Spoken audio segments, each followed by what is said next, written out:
Malam itu hujan gerimis turun dengan pelan, membasahi jalanan di sekitar perumahan elit di Jakarta Selatan. Di pos keamanan yang terletak di ujung gerbang kompleks, seorang pria muda bernama Raka berdiri tegap meski udara dingin mulai menusuk kulitnya. Raka berusia 24 tahun dan baru beberapa bulan bekerja sebagai satpam di komplek mewah tersebut. Pekerjaan ini bukanlah yang dia impikan sejak kecil, namun keadaan memaksanya untuk bertahan. Di dalam keseharian yang monoton, tidak banyak hal yang menarik perhatian Raka. Namun, ada satu sosok yang selalu membuatnya terjaga, Mbak Maya. Mbak Maya, seorang wanita berusia 38 tahun, tinggal sendiri di rumah besar di ujung kompleks. Ia seorang janda yang dikenal karena status sosialnya yang tinggi, dan mobil mewah yang selalu diparkir di depan rumahnya.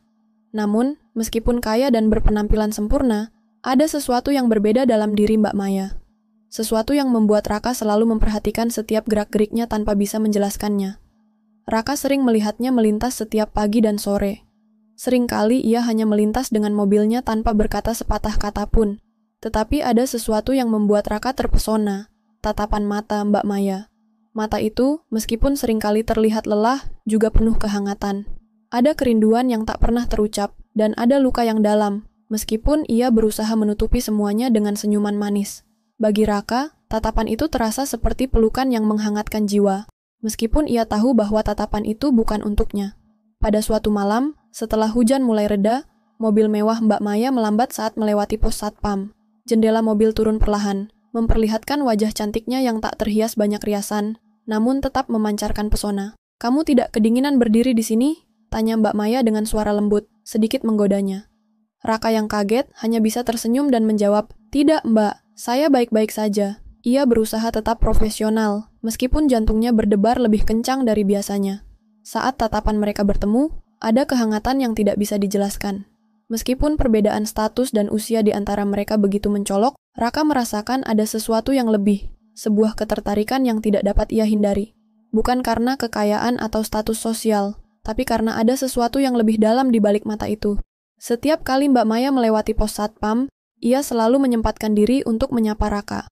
Kadang obrolan mereka hanya seputar cuaca, atau mungkin sekadar menanyakan apakah Raka baik-baik saja. Obrolan ringan yang awalnya hanya sekedar basa-basi mulai menjadi kebiasaan yang dinantikan Raka setiap harinya. Rasa ingin tahu tentang Mbak Maya tumbuh, meskipun ia sadar betul bahwa kedekatan ini bisa berbahaya. Namun, meskipun begitu, Raka merasa ada sesuatu yang lebih, sesuatu yang menuntunnya untuk terus berada di dekat Mbak Maya. Suatu malam, ketika hujan kembali turun dengan derasnya, mobil Mbak Maya berhenti di depan pos satpam. Kali ini, Mbak Maya turun dari mobil dan berjalan ke arah Raka. Langkahnya pelan, namun mantap. Raka hanya bisa menatapnya dengan bingung, tidak tahu apa yang akan terjadi. "Malam ini kamu tidak di pos, Raka?" tanya Mbak Maya, tampak lebih santai dari biasanya. Ada kesan lain dalam suaranya, lebih hangat, lebih manusiawi. "Malam ini saya sedang jaga di pos, Mbak. Hanya hujan yang membuat saya merasa kedinginan," jawab Raka sambil tersenyum. Mbak Maya tersenyum tipis. "Panggil aku Maya saja, tidak perlu terlalu formal." Raka terkejut, namun merasa ada kehangatan dalam kata-katanya. Sejak malam itu, sesuatu mulai berubah. Kedekatan mereka semakin nyata, meskipun keduanya tidak mengatakannya secara langsung. Raka mulai merasa bahwa dirinya bukan sekadar seorang satpam yang tidak penting di mata wanita kaya seperti Mbak Maya, tetapi ada hubungan manusiawi yang lebih dalam yang terjalin. Mereka mulai berbicara lebih banyak, lebih lama, dan semakin sering. Setiap percakapan yang awalnya hanya tentang cuaca dan pekerjaan, kini mulai menyentuh sisi-sisi pribadi mereka.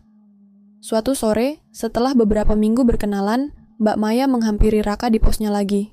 Kali ini, dia berhenti lebih lama dan berkata, "Mau ikut makan malam besok? Aku ingin bicara lebih banyak tentang hidup."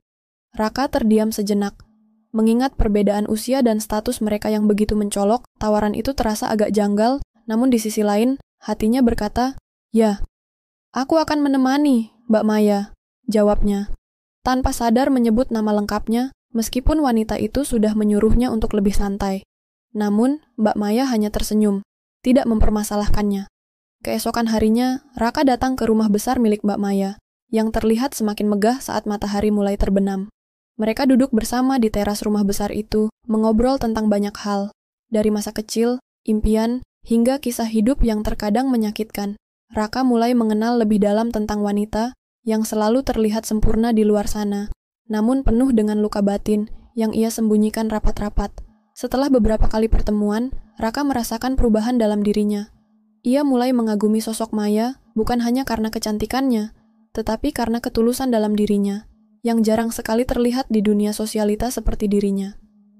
Maya, meskipun tampak kuat dan mandiri, sebenarnya memiliki banyak keraguan dan kekhawatiran. Namun, di hadapan Raka, ia merasa bisa menjadi dirinya sendiri, tanpa perlu berusaha menjadi siapapun yang orang lain inginkan. Namun, dunia luar tidak pernah berhenti menilai. Gosip mulai tersebar di komplek tentang kedekatan antara satpam muda dan janda kaya. Ada yang mencibir, ada yang merasa heran, dan ada pula yang menganggap Raka hanya ingin memanfaatkan keadaan. Raka mulai merasakan tekanan dari omongan orang-orang sekitar. Namun di sisi lain, hatinya semakin yakin bahwa hubungan ini memiliki makna yang lebih dalam. Malam itu, setelah salah satu percakapan yang penuh arti, Raka memberanikan diri untuk bertanya, "Maya, kenapa kamu membuka diri padaku? Apa kamu merasa nyaman dengan kehadiranku?" Maya menatapnya dalam-dalam, seolah mencari jawaban yang sama. "Karena kamu melihat aku apa adanya, Raka. Kamu tidak melihat aku sebagai janda kaya atau wanita yang sendirian. Kamu melihat aku sebagai manusia biasa yang punya cerita hidup dengan segala kesulitan dan kebahagiaannya." Raka menggenggam tangan Maya dengan lembut. "Aku tidak peduli dengan omongan orang. Yang aku tahu, aku ingin membahagiakan kamu, Maya." Di bawah langit malam yang cerah, di tengah hujan yang telah berhenti, mereka berdua duduk diam, merasakan sesuatu yang lebih besar dari sekadar percakapan biasa. Sebuah kisah cinta yang mulai tumbuh, tak terduga, namun penuh makna. Malam itu, udara terasa lebih dingin dari biasanya. Raka dan Maya duduk di teras rumah besar milik Maya, menikmati secangkir teh hangat yang menghangatkan tubuh mereka setelah seharian beraktivitas. Raka menatap langit malam yang jernih, sementara Maya, yang duduk di sampingnya, tampak melamun. Mereka berbicara dengan suara pelan, seakan tidak ingin mengganggu ketenangan malam yang mengelilingi mereka. Namun, di balik kedamaian yang mereka rasakan, ada ketegangan yang perlahan berkembang. Raka mulai merasakan bahwa kedekatannya dengan Maya mulai memunculkan ketidaknyamanan, bukan hanya bagi dirinya, tetapi juga bagi Maya. Setiap kali mereka bertemu, setiap kali mereka berbicara, Raka merasakan ada sesuatu yang mengganjal di hati Maya. Sesuatu yang tidak bisa ia ungkapkan secara langsung, tapi bisa ia rasakan dari caranya berbicara dan menatap dunia di sekitarnya. Tak lama setelah percakapan tentang hal-hal kecil, Maya membuka pembicaraan dengan suara yang lebih serius. "Raka," katanya dengan suara lembut namun penuh makna, "kamu tahu, hidupku tidaklah sederhana. Ada banyak yang harus aku hadapi. Bukan hanya masalah pribadi, tapi juga pandangan orang-orang di sekitar kita. Mereka selalu menilai dan menganggap bahwa apa yang aku lakukan itu salah." Raka menoleh ke arah Maya, mencoba membaca ekspresinya yang penuh keraguan.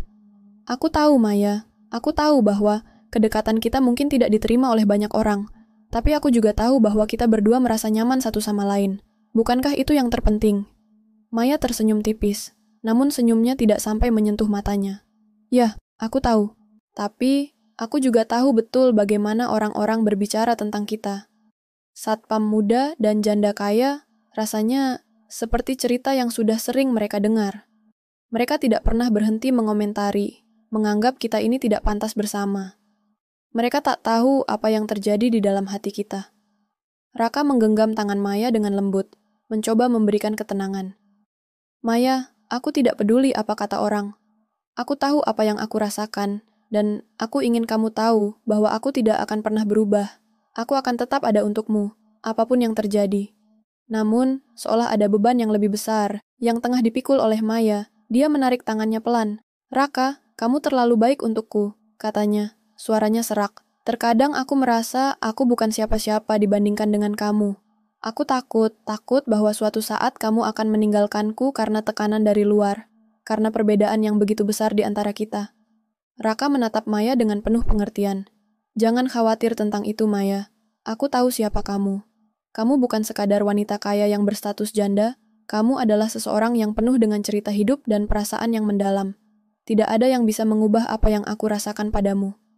Namun, Maya menundukkan kepala, tampak bingung dengan perasaannya sendiri. "Aku takut, Raka. Aku takut kamu hanya merasa kasihan padaku. Atau mungkin kamu hanya tertarik dengan statusku. Aku tidak ingin menjadi alasan kamu merasa tidak cukup dihargai oleh dunia. Tiba-tiba, pintu rumah terbuka, dan seorang pria paruhbaya muncul di ambang pintu. Maya, kamu sudah lama di sini. Ada urusan yang harus diselesaikan. Ayo, masuk, pria itu berkata dengan suara tegas. Raka menoleh, melihat pria itu dengan sedikit rasa tidak nyaman. Maya pun berdiri dan menatap Raka dengan ekspresi yang sulit dibaca. Itu saudara laki-lakiku Arman, ujarnya dengan sedikit ragu. Raka hanya mengangguk pelan, dan Maya segera melangkah masuk ke dalam rumah, meninggalkan Raka yang masih berdiri di luar, merasa ada sesuatu yang tidak beres. Ia tahu bahwa masalah ini jauh lebih rumit daripada yang ia kira. Keesokan harinya, Raka kembali bertugas di pos satpam. Namun, hatinya terasa gelisah. Setelah berbicara dengan Maya malam sebelumnya, ia semakin merasa bahwa hubungan mereka tidak semudah yang dia harapkan. Di tengah kebingungannya, ia tiba-tiba mendapat pesan dari Maya yang mengajaknya untuk datang ke rumahnya setelah kerja. Begitu sampai di rumah Maya, Raka disambut dengan suasana yang tegang. Arman, saudara laki-laki Maya, duduk di ruang tamu bersama seorang pria paruhbaya yang terlihat lebih tua. "Ini Raka, bukan?" tanya Arman. Suaranya datar. Raka mengangguk, merasa tidak nyaman dengan pandangan tajam Arman yang memandangi setiap gerak-geriknya. "Ya, saya Raka," jawabnya, mencoba terlihat percaya diri. "Maya, kamu benar-benar akan mempertahankan hubungan ini?" tanya Arman dengan nada sinis. "Kamu tahu apa yang orang-orang pikirkan, bukan? Satpam dan janda kaya. Kamu terlalu berharga untuk seseorang seperti dia." Maya yang duduk di samping Raka, menundukkan kepala. "Aku sudah tahu apa yang mereka katakan Arman, tapi aku tidak peduli. Aku tahu apa yang aku inginkan dalam hidup ini, dan itu bukan tentang status atau uang." Namun, Arman tidak berhenti di situ. "Jangan bodoh, Maya. Kamu ingin hidup dalam bayang-bayang pria ini seumur hidupmu? Apa kamu tidak melihat betapa rendahnya posisi dia dalam masyarakat ini?" Raka merasakan ketegangan yang semakin meningkat. Ia menatap Arman dengan tatapan penuh ketegasan. "Saya mungkin seorang satpam, tapi itu bukan berarti saya lebih rendah dari siapapun. Saya bekerja keras untuk hidup saya, dan saya tidak pernah meminta belas kasihan siapapun. Maya, saya di sini karena saya peduli padamu, bukan karena uang atau status." Arman terdiam sejenak, namun akhirnya dia mendengus. "Kamu pikir ini mudah? Semua ini ada harganya, Maya. Kalau kamu memilih pria ini, kamu harus siap kehilangan banyak hal." Maya terdiam, seolah merenungkan kata-kata Arman. Raka merasa hatinya seperti teriris. Ia tahu bahwa ini adalah puncak dari semua yang mereka hadapi. Maya terjebak di antara keluarganya, yang menuntutnya untuk mematuhi harapan mereka, dan perasaan tulusnya yang tumbuh untuk Raka. Setelah beberapa saat hening, Maya berdiri dan menatap Arman dengan mata yang penuh tekad. "Aku tidak peduli dengan warisan atau harapan kalian. Aku tidak butuh uang kalian untuk merasa lengkap.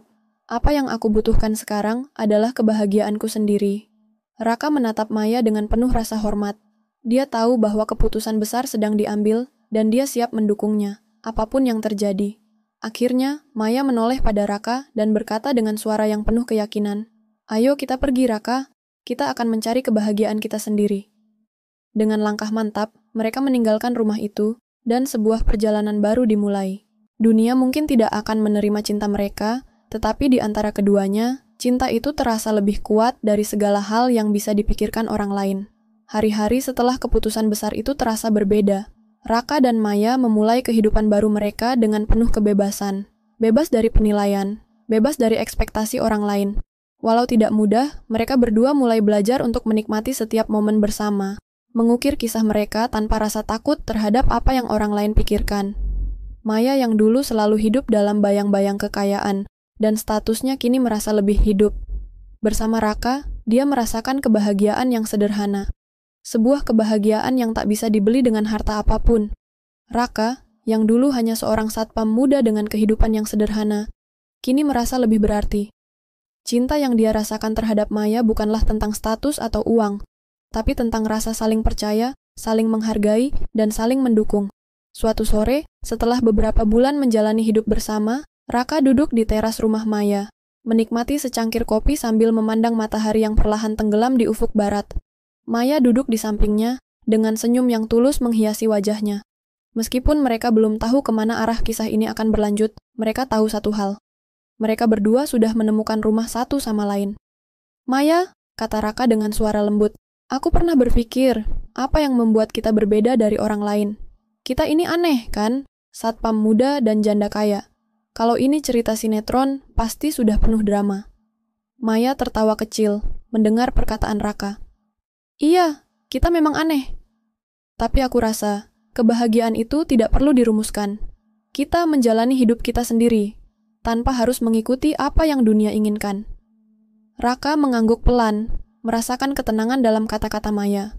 Mereka telah melewati banyak rintangan bersama, dan kini mereka berdua tahu bahwa cinta mereka jauh lebih kuat daripada segala hal yang bisa menahan mereka. Kadang, aku merasa bersyukur, Raka, lanjut Maya, bahwa aku bisa menemukan seseorang seperti kamu.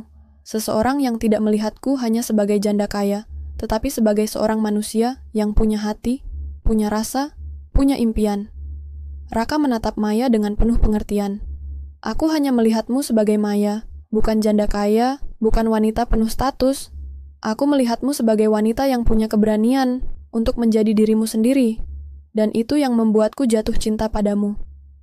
Maya meremas tangan Raka, merasa hangat dari dalam hati. Aku rasa kita sudah memilih untuk hidup dengan cara kita sendiri. Tidak peduli apa yang orang lain katakan, kita akan tetap berjalan bersama. Kita sudah menemukan satu sama lain, dan itu yang paling penting. Mereka duduk dalam keheningan yang nyaman, menikmati angin sore yang berhembus pelan. Hidup mereka mungkin tidak sempurna menurut standar orang lain, tetapi mereka merasa sudah menemukan kebahagiaan yang sejati. Cinta yang mereka miliki bukanlah cinta yang dibangun di atas materi atau status, melainkan cinta yang tulus dan penuh pengertian. Beberapa bulan kemudian, Raka memutuskan untuk membuka usaha bengkel motor kecil di pinggiran Bekasi. Meski Maya menawarkan bantuannya, Raka menolak. Ia ingin membuktikan bahwa ia bisa sukses dengan cara dan usahanya sendiri, tanpa tergantung pada bantuan atau kekayaan Maya. Maya mendukung keputusan Raka, meskipun ia tahu bahwa itu bukan hal yang mudah. Mereka saling mendukung dan memberi ruang untuk berkembang. Gosip tentang mereka masih beredar di komplek, namun kini Maya tidak lagi peduli. Ia sudah cukup lelah dengan penilaian orang lain. Cinta mereka, meski sederhana, lebih kuat daripada apapun yang bisa ditawarkan oleh dunia. Raka dan Maya memilih untuk menikmati kebersamaan mereka tanpa harus memikirkan apa yang orang lain katakan. Suatu pagi, setelah beberapa waktu menjalani kehidupan baru mereka, Raka dan Maya berdiri di depan rumah kecil yang mereka tempati, menatap langit yang mulai cerah. Raka merangkul Maya dengan lembut, dan mereka berdua merasa penuh dengan harapan. Maya menoleh kepada Raka, matanya berbinar. Raka, aku pernah takut untuk jatuh cinta lagi. Tapi ternyata, kamu adalah jawabannya. Kamu adalah kebahagiaan yang aku cari selama ini. Raka tersenyum, merasakan kehangatan dari setiap kata yang diucapkan Maya. Kita tidak pernah tahu kemana hidup ini akan membawa kita, Maya. Tapi yang pasti, aku akan selalu ada di sini, di sampingmu. Di bawah langit yang cerah, mereka melangkah bersama, meninggalkan segala ketakutan dan keraguan. Cinta mereka, yang tak terhalang oleh usia, status, atau omongan orang, telah menemukan tempatnya yang sejati. Mereka tidak tahu apa yang akan terjadi di masa depan, tetapi mereka yakin bahwa selama mereka bersama, mereka sudah memiliki segalanya, dan itulah kisah mereka, kisah cinta yang sederhana, namun penuh dengan makna. Kisah yang membuktikan bahwa kebahagiaan tidak tergantung pada apa yang dimiliki,